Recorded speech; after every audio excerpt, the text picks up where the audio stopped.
The last pedal we have to talk about today is a pedal that makes no noise, but it is invaluable, indispensable to how I run my bass rig.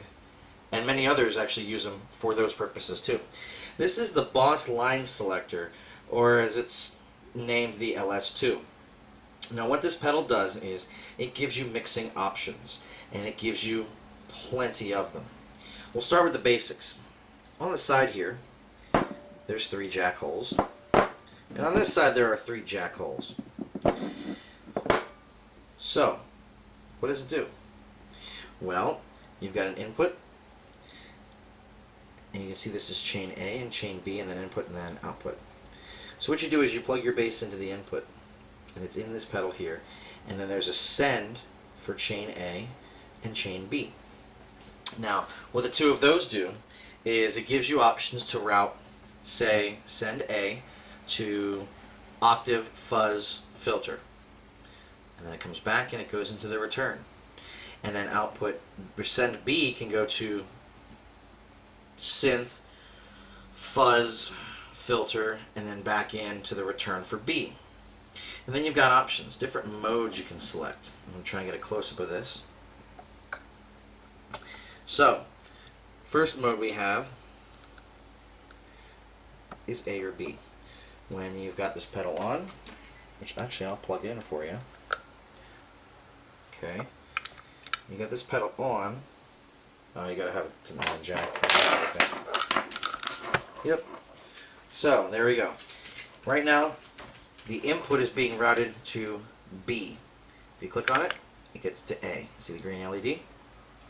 Now, it's got other modes that help you. So, I mean, here, you can have effects in, say, chain A, and you can leave B empty, and then use one pedal to effortlessly click back and forth between your effects and a clean signal. And you've got your own gain for each one. So you can, if you want the clean to be here, but you want the effects to be a little louder, you can do that. Or you can make them equal.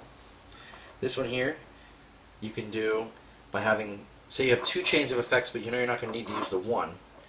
You can have A on, and this is A to bypass. You click it, and it bypasses. And then it goes, click it on, it goes to A, and then click it on, it goes to bypass. Next section is the same, but it's for chain B. B, bypass. B, bypass. This one goes from bypass to A to bypass. There it goes. B, bypass. A, B, bypass. So you can go from chain A, so you're using a simple filter or something in A, and it kicks into something for a chorus, and you're already on A, and you go to click, you want to get your fuzz thing on for the chorus, you click it, there goes to B, and then you've got another part that comes up that needs just dry bass, you go to bypass. And while you're in bypass mode, you can turn on and off things. If you're in chain B, and you got to go back to A quick, but you need a different pedal, go ahead and turn the filter off, turn something else on, and just double tap, and then you're onto your second pedal in chain A that you needed to use. The next one is the one that I use the most, and that is, I don't know if you can see it, A plus B mix, or bypass. And what this allows me to do is, when you click it on, both chains are active, which is pretty interesting because that gives you the option of using this pedal to use 2 chains of effects simultaneously. If you leave this on, you can turn the pedals on and off individually. Chain A or chain B, oh, I'm going to click on my muff, or I'm going to click on this, or I'm going to do whatever. And when you click the pedal on, it just turns on, but it allows the other one to stay clean.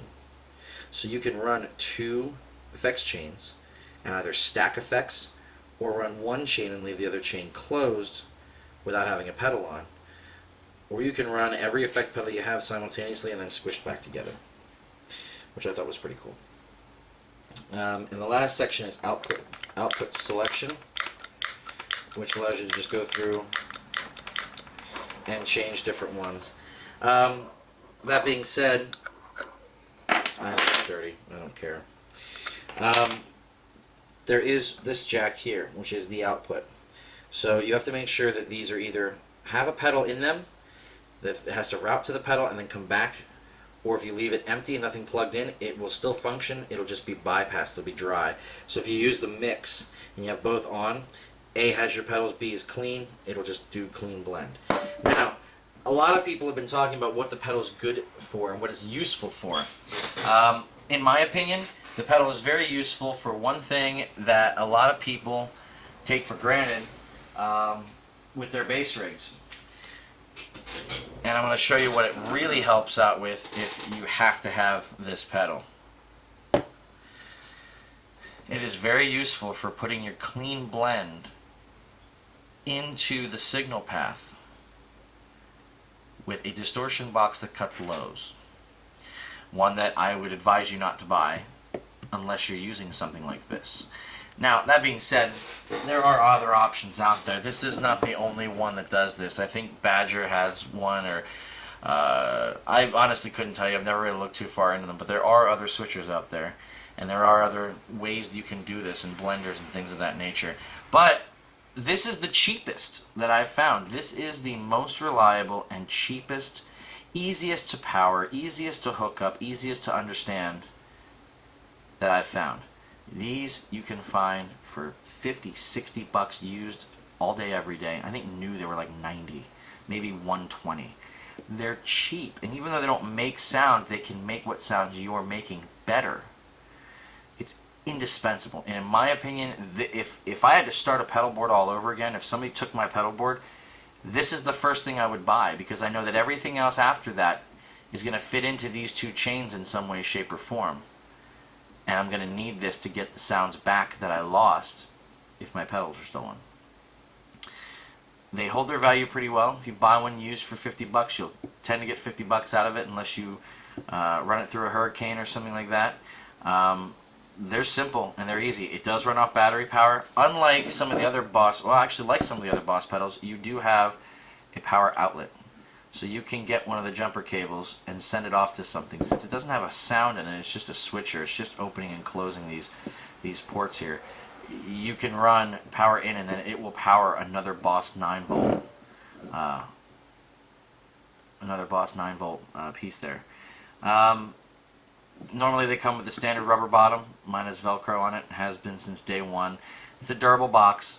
It's a Boss.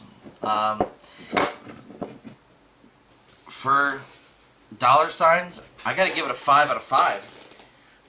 It is probably the most cost-effective, most useful tool you will ever see on somebody's pedal board that does nothing else other than give them some flexibility. I could not create some of the sounds that I create, and I could not do some of the things that I do without this pedal. You can even chain some together and run, say, chain A is... you run two of them. The first one you have, chain B runs to, say, a synth pedal, and chain A runs to another LS-2, and now you've got 3 lines. And you could bypass the one while keeping the other one on. You can have all 3 on something. You can keep daisy chaining them.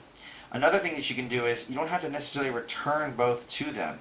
If you just wanted to use this to split your signal, you can run it to the input on the one, and you can use send from A and send from B to other pedals.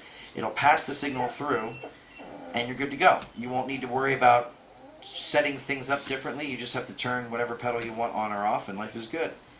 It's so versatile that you can't not have one. A lot of people think it makes it complex. It really doesn't. It simplifies everything for you.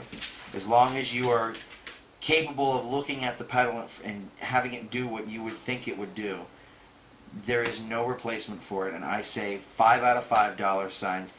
This is a must-buy pedal.